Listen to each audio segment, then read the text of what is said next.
Good morning बच्चों। आज हम लोग जेसीईआरटी झारखंड रांची के पाठ्य पुस्तक पर आधारित कक्षा सप्तम के विज्ञान की बातें पाठ 4 अपशिष्ट जल कारण व निपटान waste water cause and disposal के पार्ट 2 को देखेंगे और समझेंगे।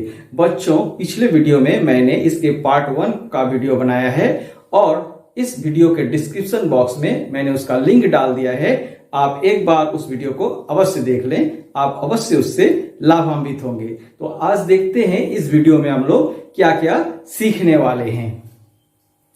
तो बच्चों, इस वीडियो में हम लोग जानेंगे अपशिष्ट जल प्रबंधन के बारे में, प्राथमिक उपचार के बारे में, द्वितीयक उपचार के बारे में, तृतीयक उपचार के बारे में और घरों में शुद्ध पेयजल की व्यवस्था के बारे में, घरेलू सावधानियों के बारे में, अपशिष्ट पदार्थ कूड़ा कचरा निपटान के बारे में, जागरूक नागरिक के कर्तव्य के बारे में, दूषित जल से होने वाले रोग के बारे में और कृमि प्रसंस्करण शौचालय के बारे में जानेंगे। तो सबसे पहले बच्चों हम लोग देखते हैं अपशिष्ट जल प्रबंधन के क्या है। बच्चों, हम लोग अपशिष्ट जल प्रबंधन के बारे में समझ लें। शहरों में जो अपशिष्ट जल या बाहित मल होता है उसे भूमि के अंदर में प्रवाहित कर दिया जाता है, जहां पर बहुत सारे पाइपों का जाल बिछा हुआ रहता है। तो जल इन्हीं पाइपों से होकर आगे गुजरती है और इन पाइपों के जाल को हम लोग सीवर कहते हैं। इन पाइपों में जो है कभी कभी बहुत सारे कचरे जमा हो जाते हैं। इन कचरों को जो है साफ करने के लिए इनके ऊपर में एक मेन होल यानी कि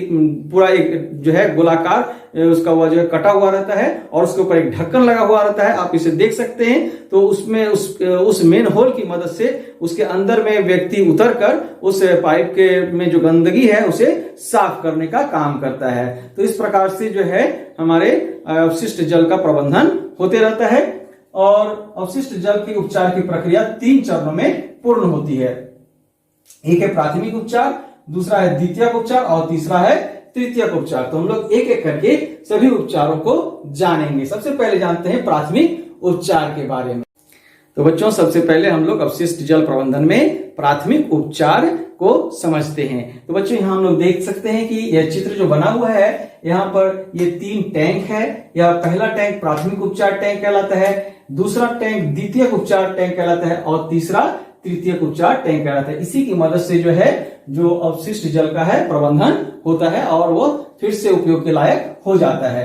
तो जो प्राथमिक उपचार टैंक है उसमें क्या होता है वो जान लेते हैं। तो सबसे पहले जो है मल जल को उपचार संयंत्र में लाया जाता है। यहाँ लोहे के जाल लगे होते हैं। यहाँ बड़ी वस्तुएं जैसे कचरे, कपड़े, प्लास्टिक के टुकड़े आदि अलग हो जाते हैं। जो हम लोग कपड़ा, कचरा, प्लास्टिक इत्यादि जल में फेंकते हैं वो यहाँ पर जो है उपचार संयंत्र में आने के बाद जो लोहे के जाल लगे थे उससे अलग हो जाते हैं। फिर क्या होता है, अब इस जल को अवसादन टैंक में डाला जाता है। इस टैंक में अब डाला जाता है जहां निलंबित कंकड़, बालू जैसी अशुद्धियां नीचे बैठ जाती है। इसमें जो घुला हुआ रहता है कंकड़, बालू इत्यादि वो अब नीचे बैठ जाता है। फिर क्या किया जाता है, इन्हें हम लोग कहते हैं प्राथमिक कीचड़। जो नीचे बैठ गया प्राथमिक कीचड़ कहा जाता है। इसे बाहर निकालकर जीवाणुओं की मदद से अपघटित किया जाता है और इसका उपयोग बायोगैस तथा जैव उर्वरक बनाने में किया जाता है। तो बच्चों, हम लोग समझ गए कि प्राथमिक उपचार किस प्रकार किया जाता है। अब जो है द्वितीयक उपचार के बारे में भी हम लोग जान लेते हैं।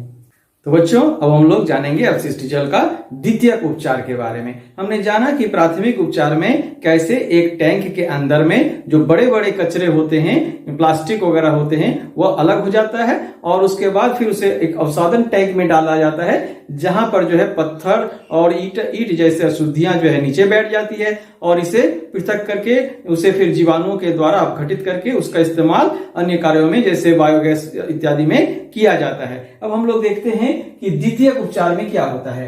तो प्राथमिक उपचार के बाद जल को खुले वातन टैंक में डाला जाता है। यहाँ पर डाला जाता है, यहाँ उपस्थित जीवाणु जल में उपस्थित कार्बनिक पदार्थ को ऑक्सीकृत कर देते हैं। फिर क्या होता है, ऑक्सीकरण की क्रिया तीव्र करने के लिए बाहर से भी उसमें जो है वायु प्रवाहित की जाती है। इस उपचार के बाद बची हुई जो अशुद्धि होती है उसे हम लोग द्वितीयक कीचड़ कहते हैं। यहाँ पर कुछ अशुद्धि अब भी बची हुई है जिसे हम लोग क्या कहते हैं, द्वितीयक कीचड़ कहते हैं। इससे भी बायोगैस और जैव उर्वरक बनाए जाते हैं।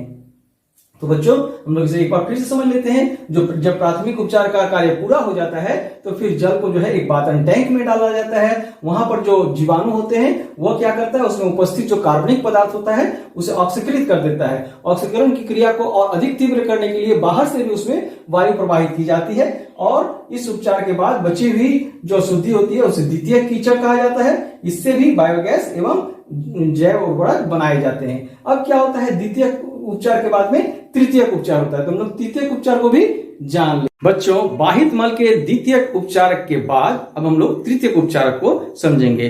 तो बाहित मल के द्वितीयक उपचारक में लगभग सारी अशुद्धियां जो है बाहर निकल जाती है।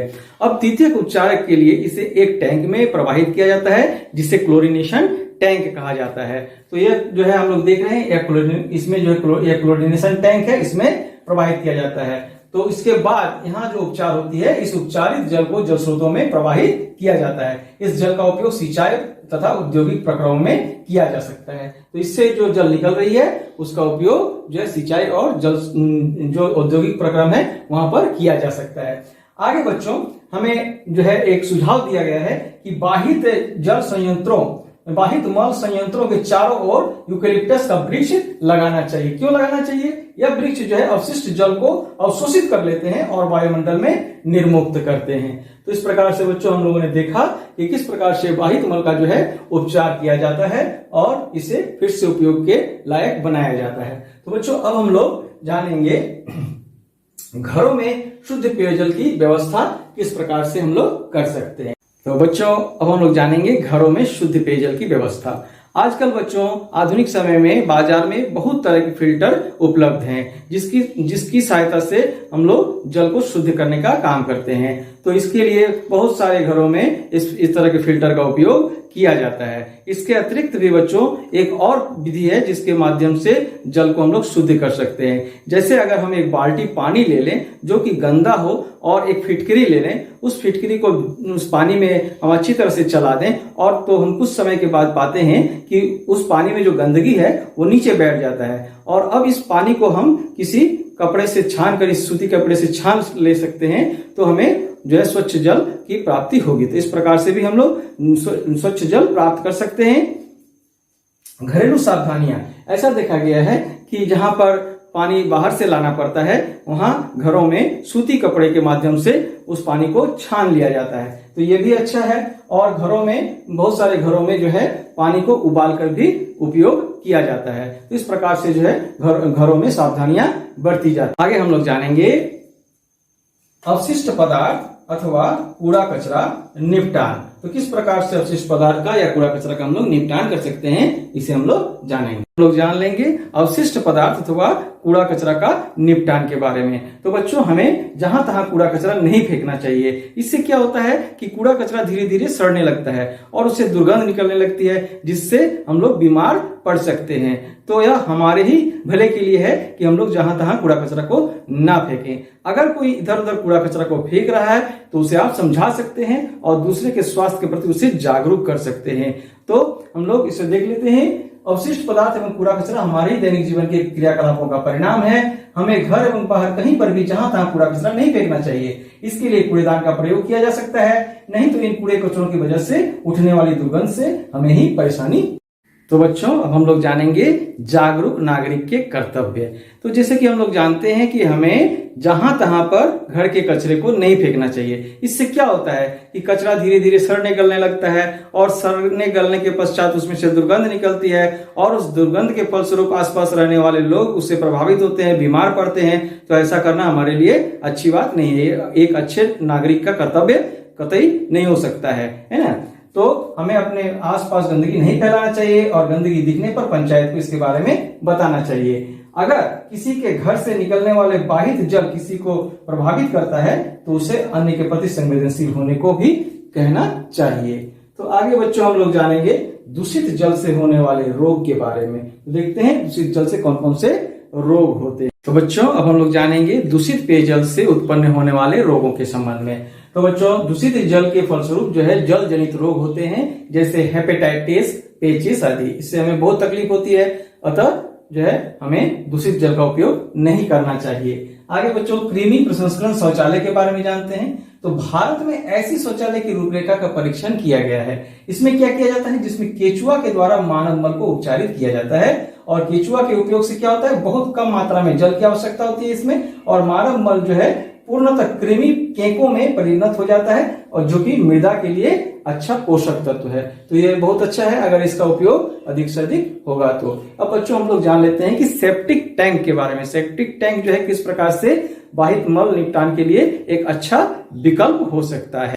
बच्चों अब हम लोग सेप्टिक टैंक का उपयोग के बारे में जानते हैं। आज के आधुनिक समय में बाहित जल का निपटान घरों में ही सेप्टिक टैंक की मदद से किया जा रहा है। झारखंड सरकार के अथक प्रयास से हरमू नदी के, जो कि एक बहुत ही गंदी नदी हो गई थी, तो उसके किनारों को जो है वो अच्छी तरह से ढलाई किया गया, उसे बंधवाया गया और वहां पर रहने वाले जो है चारों ओर रहने वाले लोगों को घरों में जो है सेप्टिक टैंक बनवाया गया। और उससे क्या हो रहा है कि उनके घरों से जो बाहित जल है वो नदी तक नहीं आती है, जिसके फलस्वरूप जो है हरमू नदी का जल जो है वो हमेशा साफ सुथरा बना हुआ है। अब हम लोग उसे देख सकते हैं। अगर कोई इससे पहले जो है हरमू नदी को देखा होगा तो उसे पता होगा कि हरमू नदी का जल कितना दूषित था। तो इस सेप्टिक टैंक का उपयोग हम लोगों को भी अपने घरों में अवश्य करना चाहिए। तो बच्चों महात्मा गांधी का कहना था, गंदगी में रहना गुलामी से भी ज्यादा खतरनाक है। और यह जो है आज का हम लोगों का नारा है, स्वच्छ भारत स्वस्थ भारत, एक कदम स्वच्छता की ओर। तो बच्चों यदि आज का वीडियो आपको अच्छा लगा हो तो वीडियो को लाइक करें।